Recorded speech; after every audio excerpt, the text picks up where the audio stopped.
For today's video ay tuturuan ko po kayo kung paano gumawa ng ating mga Google account.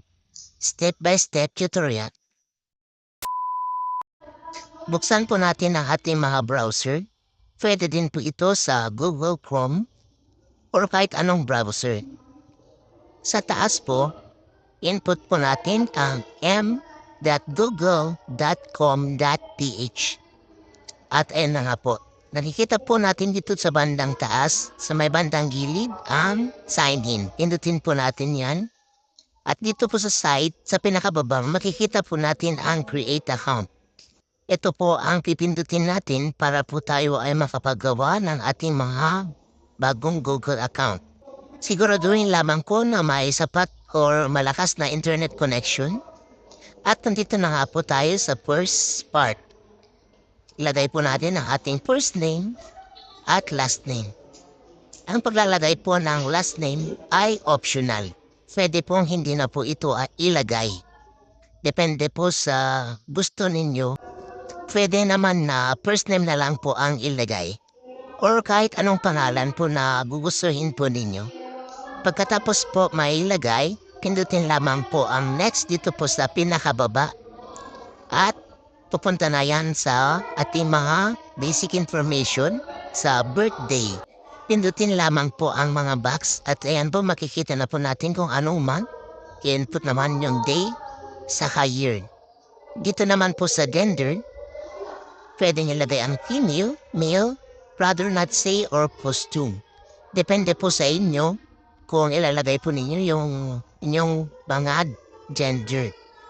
At pagkatapos, pindutin naman ang next. Dito po sa username, pwede ka maglagay dito ng kahit anong username na gustuin mo. Pwede mo rin po lagyan ito ng mga numbers or digits. So kung ano po yung gustong-gusto niyong pangalan, pwede niyo pong ilagay. At ganyan na nga po pag may nakakuha na ng email, palitan lamang ng mga digits at saka i-try ulit. Tignan lamang po ang ating ginagawang example. At yan pag okay na, pindutin lamang po ang next. At nandito na po tayo sa create a strong password. Ang paggawa po ng password, pwedeng mix po yan.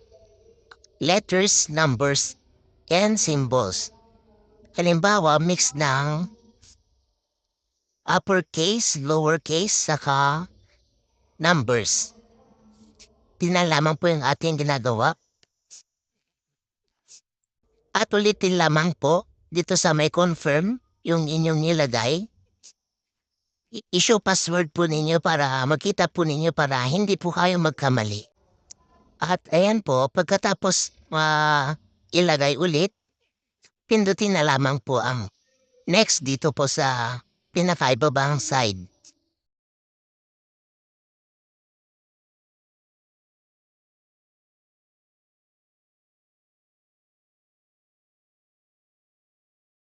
At dito naman po sa add recovery email, pwede po ninyong ilagay yung kahit anong email na gamit po ninyo. Pero kung wala pa po kayong ibang email na nagagawa, pwede rin po ninyo itong i-skip. Pindutin lamang po ang skip dito po sa left part, dito po sa pinakaibaba. At once na nailagay na po natin ang ating mga recovery email, pindutin lamang po natin ang next para mapunta na po tayo sa susunod na page or step. At ayun na nga po yung ginawa nating email. Double check lamang po. Pagkatapos pindutin ulit ang next. At nandito na po tayo sa privacy terms. Scroll lamang po natin siya pababa hanggang sa makita po natin itong I agree. Pindutin lamang po natin ang I agree.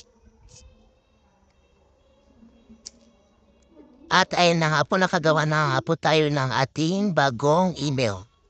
Yan, dito po sa site, pindutin lamang po natin yan kung gusto natin palitan ng profile picture. Pindutin po natin yung pen na may makikita doon sa mismong picture para malagyan natin siya ng picture. Pwede niyo pong lagyan na picture na mismong galing sa inyong device. Or pwede din po yung mga illustrations po na available dito. Mamili lang po kayo ng mga nandyan. At ito yung napili natin. Pag okay na po, pindutin lamang ang okay. So, ganyan lamang po kadali ang paggawa ng ating mga Google account. So, sana may natutunan po ulit kayo sa ating video ngayon. Don't forget to click the subscribe button and bell all para lagi po kayong updated sa lahat ng ating mga bagong content. Yan, maraming salamat.